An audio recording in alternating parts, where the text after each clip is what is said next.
Hello students. कब कल हमने फुटप्रिंट्स विदाउट फीट का चैप्टर नंबर 5 जो फुटप्रिंट्स विदाउट फीट हैं इसकी समरी हमने कर ली थी। आज हम इसके इंटरनल क्वेश्चन और टेक्सचुअल क्वेश्चन हम करेंगे। तो इसके लिए अगर आपको राइट करने हैं तो राइट भी कर सकते हो वीडियो को पॉज कर करके, और अगर सीधे ही लर्न करने हैं, समझने हैं, तो आप वो भी कर सकते हो। तो जैसे पेज नंबर 26 पे हमारा ये इंटरनल क्वेश्चन में है, how did the invisible man first become visible. जो इनविजिबल मैन था पहले कैसे विजिबल हुआ। तो अब मैं स्टार्ट करवाने जा रही हूँ, ठीक है। तो ये ध्यान से सुनना। The invisible man first became visible when he weird clothes from the store. क्योंकि वो कपड़े पहनता था तो विजिबल हो जाता था। तो उसने जब स्टोर में कपड़े पहने, and then shop assistants open the store in the morning, और जब शॉप असिस्टेंट्स ने स्टोर को ओपन किया मॉर्निंग में, ही वो स्लीपिंग एट दैट टाइम, वो वहाँ पर उस टाइम पे सो रहा था। इस तरह से वो फर्स्ट टाइम पे विजिबल हुआ था। Why was he wondering the streets, वो स्ट्रीट्स में क्यों घूम रहा था इधर उधर।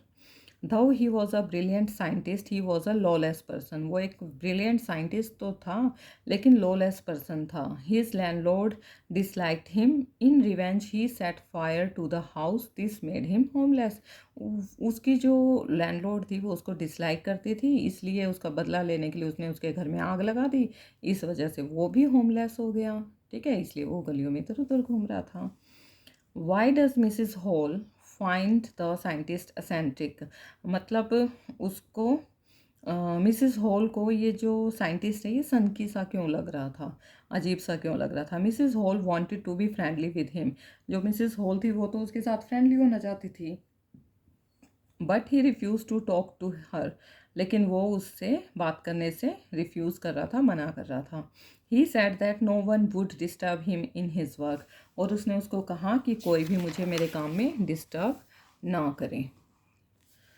What curious episode occurs in the study, study में क्या क्यूरियस एपिसोड अकर हुआ। इन the morning a clergyman and his wife were awakened by the noises coming from there study. बहुत सुबह सुबह क्लर्जीमैन और उसकी वाइफ ने उठ गए। किस लिए उठे, वो नॉइस आ रही थी उनको उनके स्टडी से। दे heard the sounds of coins also, और उन्होंने कुछ कॉइन्स की आवाज़ें भी सुनी। But when they entered the study they didn't find anybody, लेकिन जैसे ही उन्होंने स्टडी में एंटर किया उनको वहाँ पर कोई भी दिखाई नहीं दिया। विच वॉज क्यूरियस, जो कि क्यूरियस था। What other extraordinary things happen at the inn, और क्या एक्स्ट्राऑर्डिनरी चीज़ें वहाँ पर हुई इनमें। At the inn Mrs Hall and her husband went into the scientist room which was open. जो मिसिज हॉल और उसका हस्बैंड था वो साइंटिस्ट के रूम में गए जो कि ओपन था। Mrs hall heard a sniff and the hat on the bed post lift up, अब जो उसने छींक की आवाज़ सुनाई थी उसको, तो वो जो हैट थी वो बेड पोस्ट के ऊपर से और उसके फेस तक आई। Then the bedroom chair became alive, और बेडरूम की चेयर जो है अलाइव मतलब हिलने लगी। And push them out of the room, और उनको रूम से बाहर धकेल दिया, क्योंकि हाथ तो लगा नहीं सकता था वो, उस चेयर की हेल्प से उनको बाहर की तरफ धक्का देने लगा। Textual question answer, Griffin was rather a lawless person, comment. अब जो ग्रिफिन है वो एक लॉलेस पर्सन है, इसमें कैसे कमेंट कर सकते हो आप, कैसे बता सकते हो वो लॉलेस पर्सन था। मतलब उसका कोई मतलब ये नहीं था कि ये नियम मुझे नहीं तोड़ने, सारे नियम को वो तोड़ता रहता था। Griffin was not bothered about anybody that he harmed, जो ग्रिफिन था वो किसी के बारे में चिंता नहीं करता था, वो सिर्फ किसी को भी हार्म कर देता था, ठीक है, अपने प्रॉफिट के लिए। He set fire to his landlord's house, उसने अपने लैंडलॉर्ड के घर पे भी आग लगा दी। Then he robbed the shop, उसने शॉप में रॉबिंग भी कर ली, चोरी भी कर ली। And at the inn he pushed off the chair at Mrs Hall and her husband, और उसने इन में क्या किया, चेयर पुशअप की मिसिज हॉल और उसके हस्बैंड की तरफ। Lawless persons like Griffin never think about others feelings, जो ऐसे लॉलेस पर्सन होते हैं ना ग्रिफिन जैसे, वो दूसरों की फीलिंग्स के बारे में नहीं सोचते। They only concern about themselves, वो सिर्फ अपने बारे में सोचते हैं।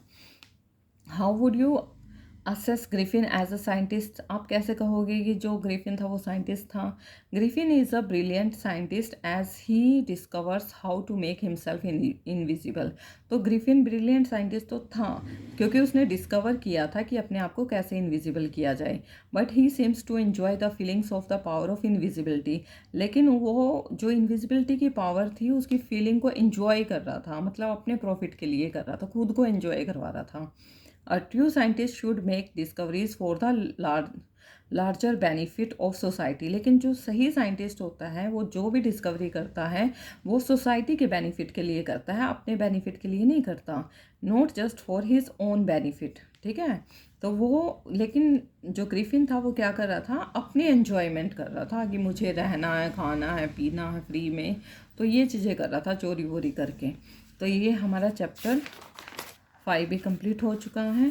तो students please like share and subscribe my channel please.